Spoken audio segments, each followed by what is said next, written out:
Today's January the 5th of 2024, and I know it's been several weeks since I've posted anything for you fellas and ladies if you watch. My utmost apologies for that. Had several deaths in the family. Of course, in my family, we always say deaths and births come in threes, and it's always proven true all my life.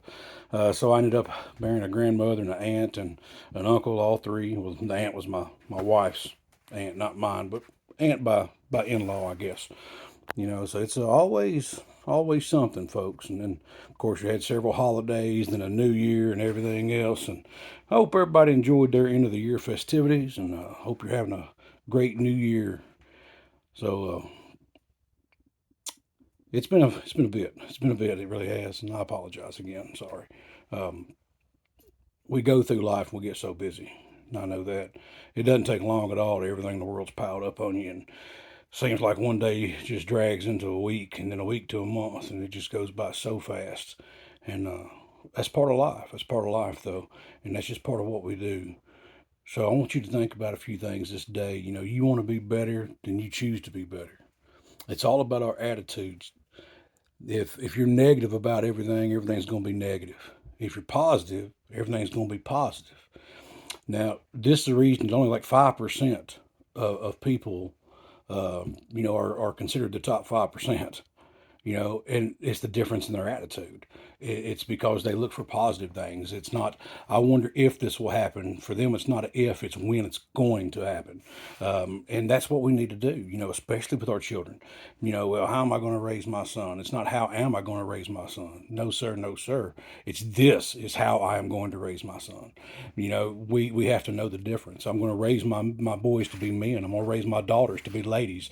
And I'm not talking about these women that are running everywhere now selling their bodies all over the internet because they think that's the best way to make money. Then they wonder what happens when they get in their 40s and they can't find a husband. Nobody wants a woman that's been posted all over the internet for everybody in the world to see. Nobody. And that's something we got to think about. Well, how do you train your ladies? Saw this video the other day, and I'm going to go off a little bit here. I'm sorry. But I saw this video the other day, and this mom was talking about how proud she is of her 19-year-old daughter posting on OnlyFans and doing porn videos. You're proud of your 19-year-old daughter for selling her body. She's a whore. That's what she is. I'm not trying to be mean, but you have literally congratulated her on being a whore. Now that makes no sense. Now maybe you don't like that word. Fine. You've congratulated her on being a prostitute, which in most states of the U.S. is illegal. Now there's a few that it is legal, but there's a reason it's illegal in most places. It's not a good thing to be. Nobody wants that. Nobody's ever going to see her as a wife. They're never going to see her as marriage material. Could you imagine, folks, if your kids growed up and found pictures of you and your spouse all over the internet, naked, doing the Lord knows what? That's a horrible way to live and a horrible thing to come back and bite you in the rear end years down the road. So raise your girls to be ladies. Raise them to be ladies. Treat them like a lady, and that's the kind of man they're going to look for. They're going to look for a man that's going to treat them like a lady. Most of these girls are out doing Lord knows what because they ain't got no daddy. They ain't got no papa at home teaching them, showing them how to be not only loved and respected, but how to be protected and how to be encouraged to be a woman instead of trying to make them think they're a man, because they're not men. They never will be, they never have been, and they can't be. And those are things that we got to think about. Are we ready to train our children? How are we going to raise them up in the nurture and admonition of the Lord? Now, maybe you don't like the Lord. We've talked about that before. And I'm going to go ahead and tell you, I'm a firm believer everybody needs Jesus, and I don't care who you are. I think everybody needs Jesus. I think everybody needs the Lord. But that verse there that you find, fathers, raise your children in the nurture and admonition of the Lord. The word nurture and admonition there in the old King James Version of the Bible, it literally means to fully train your children. To fully train them. Not only spiritually, but mentally and physically, emotionally, fully train your children. Are we doing that? Are we raising them up to be the best possible persons of themselves that they can be? And if we're not, why are we not? Because there should never be anything that stops you from being a father. Remember, gentlemen, fathers make better men. Now, the reason that this channel is called that is because without a father, they never become men. They may think they are, but they're never men. They're boys, and they're children playing in a man's world. And then they wonder what happens when they get in so much trouble and the world falls apart around them. It's because nobody was there to guide them. Nobody was there to teach them. Nobody was there to raise them up correctly. Nobody was there to correct their bad behavior. Because a mama can't do it. A mama can't raise a boy to be a man. That was the reason that old Merle Haggard sung about Mama tried. Mama tried to raise me better, but her pleading I denied. Why? Because Daddy wasn't there. Daddy died in that song. Daddy was gone. Apparently, Mama never could find another man to help. And that's okay. That happens sometimes. But then I have to ask, where's Grandpa? Where's the uncles? Where's the other men that should have been in this boy's life to raise him up better? And that's what we want to think about. That's what I want you to think about. You know, if that's not one of your goals for your life, and I'm not talking about a New Year's resolution, I'm talking about a goal for a lifetime journey, is to make your boys the best men they can be and to make your daughters the best women they can be, then you've already failed as a father. You will never be the man that you need to be until you get those goals corrected, until you understand that that's a priority. Now, I know that there's some people say, well, you know, I worked and worked and worked and worked and worked. No, I don't want to hear it. You know, my dad raised me and my brother by himself, and that was back in the 80s when it was unheard of for a man to get full custody of his children. And he fought tooth and nail to have us. And he was there every step of the way. No matter what we did, if it was a sporting event or whatever, he was there. Now, he worked, don't get me wrong. He worked long hours and he worked a lot of weekends. And we knew that, hey, you know, if Dad told us to do something, we had to get it done because that's what Dad said. But if we needed him to be there, he changed his schedule around and he showed up. He was there to be a father. Now it's an amazing thing. You know, I only hope to be half the man that he is. And that's a sad thing because I've never considered myself not to be a man. I've always took care of my responsibilities, took care of my wife, raised my children, done the best I could by them, gave them everything that they needed before I ever thought about buying myself anything. And yet, I still think he was a lot better man than me. And it's took a lot harder road than I've ever took. Gentlemen, sometimes it's a hard road to be a father. But if you neglect your children because you've got to do this or this or this, you've already failed. Now, there's going to be some of you go, well, you know, my ex has me on the hook for, you know, thousands of dollars a month in child support. You need a better lawyer.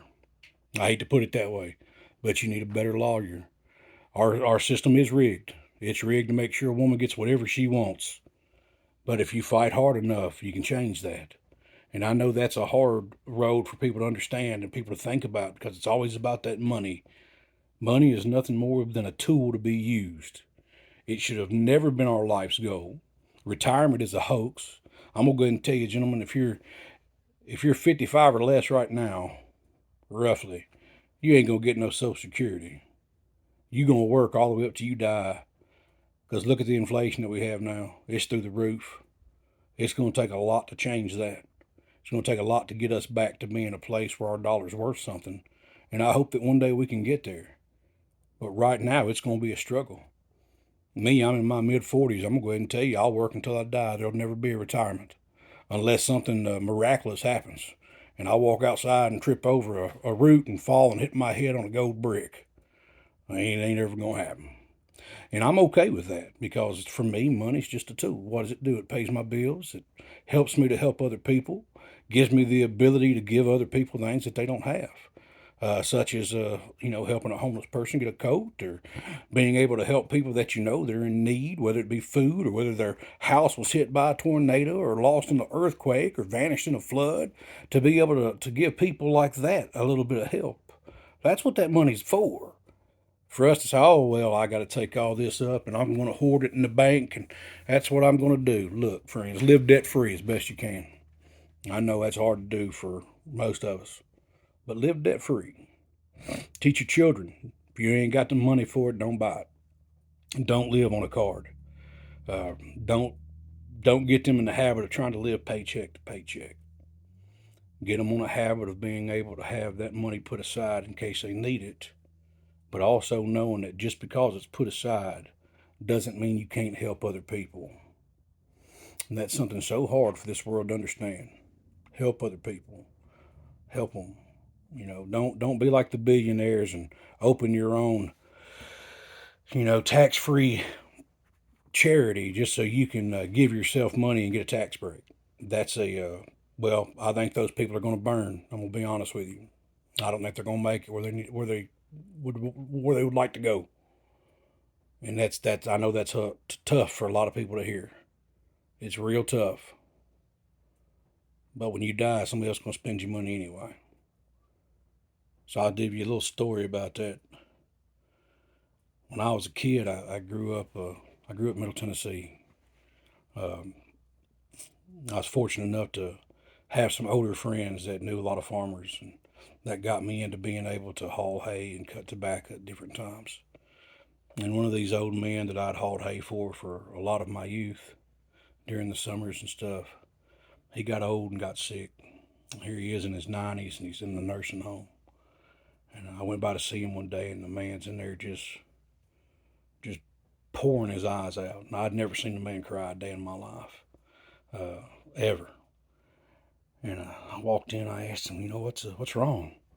He said his son and his daughter had come by to see him that morning, and had told him that they had just finished selling all of his land, all of his farm equipment, the old homestead that him and his wife had lived in since they were in their 20s.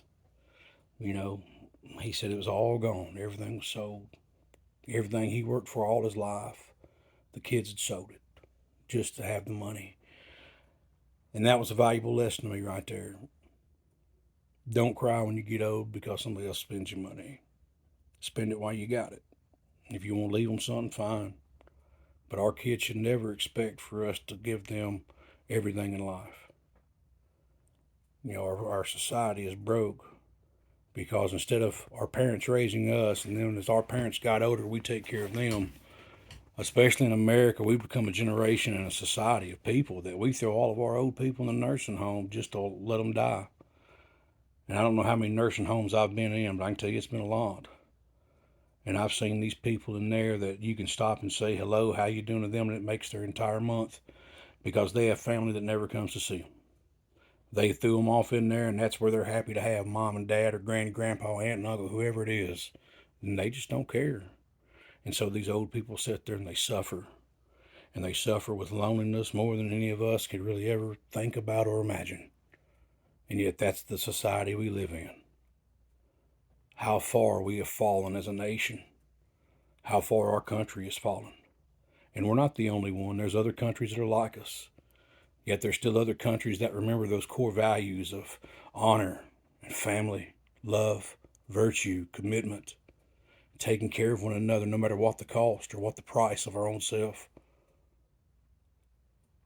We need to get back to teaching these things to our children.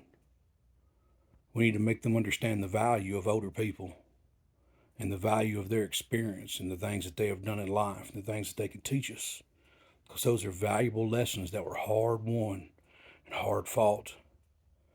The generations that we have coming up that are little now, that are in their pre-teens, teenagers, even the ones in their 20s, probably into their 30s. Folks, it's a sad thing to even think about the state that we're going to be in 40 years from now. I don't want to think about it. 40 years ain't a long time. And yet it's going to be a whole lot worse if things don't change. That change starts with us. It starts with us as fathers. It starts with us as men. Don't bow down to the women around you. Stand up for yourself. Be a man. Teach your children. Teach your sons to be men. Not to be cowards. Not to give in to every whim of a woman. But to put their foot down and do what has to be done. Now, don't get me wrong. I love my wife. I love my wife with everything I have and every ounce of my being. But I do not give her whatever she wants. That is not the way that things were ever meant to be. Is she provided for? Yes, sir. Is she fed? You betcha. She got a roof over her head every day. She got gas in her car? Yep. Can she go where she wants? Sure, I don't care. Go on, have fun. I don't care. But that doesn't mean I'm giving her everything she wants. I don't go that way. I don't do that. It's not who I am. It's not the way I was raised. So I want you to think about these things, folks. What are you doing right now for your children? What are you doing for you? Because to help your children be the best people they can be, you need to be the best person you can be. You know, what do you need to do to achieve? Quit doubting yourself and be successful. Quit doubting what you are, who you are, and stand up and just get things done. And I know working all the time, I know it stinks, but be the best worker you can be. And you go in, quit that piddling around and being lazy and just doing your bare minimum and be the best worker you can be. Try that for a month and see what happens. You go in and be the best worker you can be for a month and see if your boss won't come to you. If they won't come and talk to you about your change of attitude and the way you're working and, man, you're getting things done. Guess what? And that's how you get bonuses. That's how you get rewarded. They're not going to reward you for doing the job they're paying you to do, but they will reward you for going above and beyond it. Almost every place. And if you work for a place that don't, you can find a new job. Get out of there. Go find something different. And that's something you need to think about too. Be the best you can be. Because I'm going to tell you what, friends, I'm going to be the best me I can be. I'm going to try to be as positive as I can be every day of my life. And if that brings me to greatness, good. And if it brings me to harm, that's okay. I can take that too. Because there's even a positive in the downsides of life. We just have to look a little harder to find them. So friends, I want you to think about that. Take care of your children. Raise them up. Make them strong. Love them. And let them know they're loved every day of their life. So when they release and go out into this world, that they're ready to face everything with the full assurance and knowledge that Dad is right there with them. And He's right there for them. And that He'll help them when He can. And He'll always be a shoulder to lean on. And always a solid word of advice and a helping hand. Friends, I want you to think about that. Until I see you again, I'm O Red. Until then, bye-bye.